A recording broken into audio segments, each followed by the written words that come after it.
Assalamualaikum warahmatullahi wabarakatuh. Kenyataan menunjukkan bahwa pelaku dan penyaksi yang menuliskan riwayat hidupnya itu ternyata sangat terbatas. Artinya karya itu terbatas, karya autobiografi.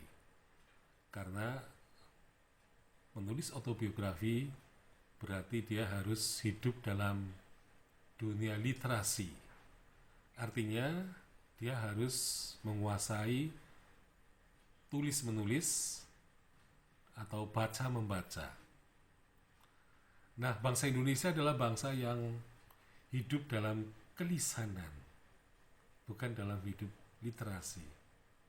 Sehingga ketika menulis mereka sangat sulit. Nah, oleh karena itu Mahatma Gandhi menyatakan bahwa menulis autobiografi itu bukanlah tradisi masyarakat timur. Karena masyarakat timur adalah masyarakat yang cenderung tidak menonjolkan dirinya. Nah, padahal autobiografi itu pada umumnya narasinya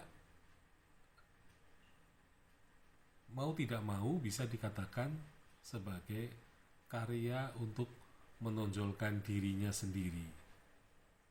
Nah, itu bagi orang timur adalah suatu hal yang tercela. Sehingga dua faktor ini, ya, faktor karena tradisi, kemudian faktor yang kedua, yang pertama tadi, tidak terbiasa menulis. Jadi menulis termasuk kegiatan yang sulit.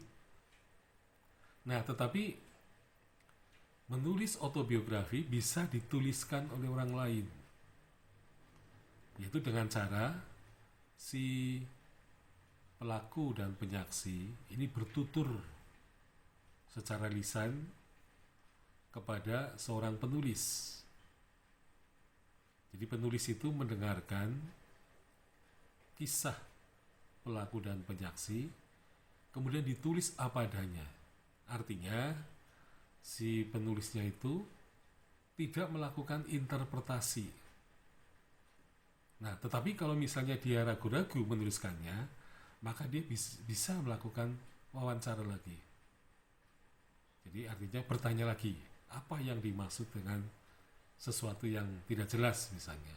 Itu bisa ditanyakan dan ditulis. Jadi sebenarnya apa yang dilakukan seperti Bung Karno misalnya. Soekarno ketika diminta untuk menulis autobiografi dia menolak.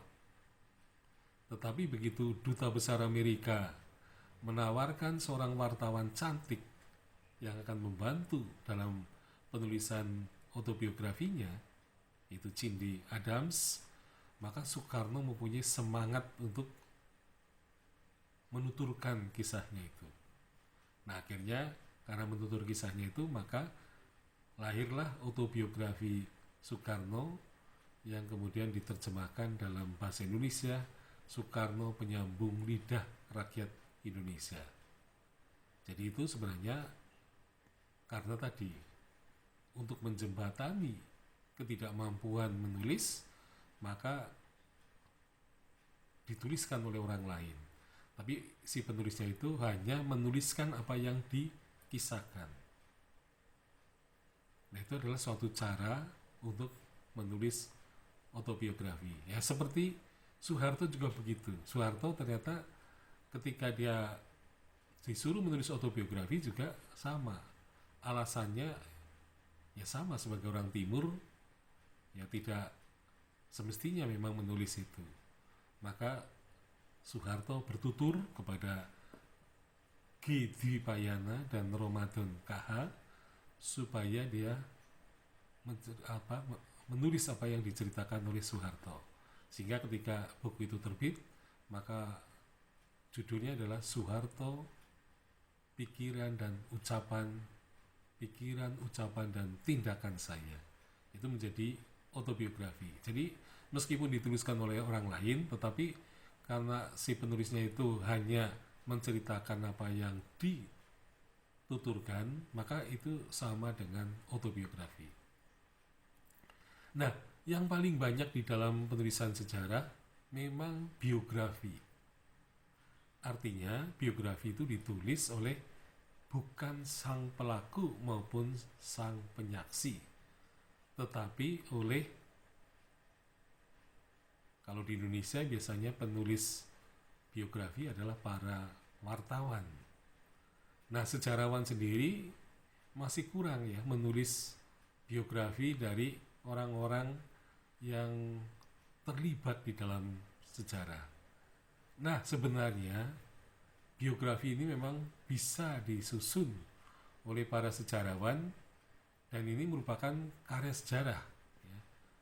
Jadi kalau autobiografi itu adalah karya dokumen, sedangkan biografi ini merupakan karya sejarah karena si penulisnya harus melakukan pencarian sumber, kemudian melakukan wawancara kepada pelakunya, kemudian juga melihat atau mencari artefak-artefak yang terkait dengan tokoh itu.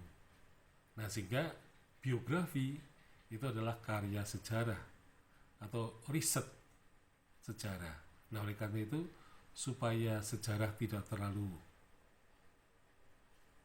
jomplang ya karyanya, maka memang perlu para sejarawan harus tertarik atau katakanlah bergerak untuk melakukan riset-riset yang berkaitan dengan karya biografi itu.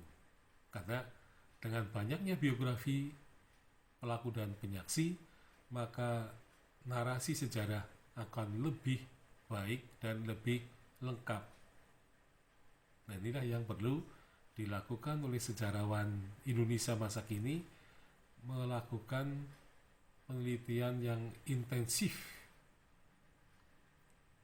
berupa karya-karya biografi. Nah, yang menonjol karya biografi sejarawan atau ilmuwan lain atau ilmuwan sosial misalnya adalah geografi politik misalnya. Ada geografi sosial, ada geografi politik, tapi kelihatannya biografi politik ini lebih banyak dihasilkan oleh para sejarawan baik yang profesional maupun amatiran. Sekian, Assalamualaikum warahmatullahi wabarakatuh.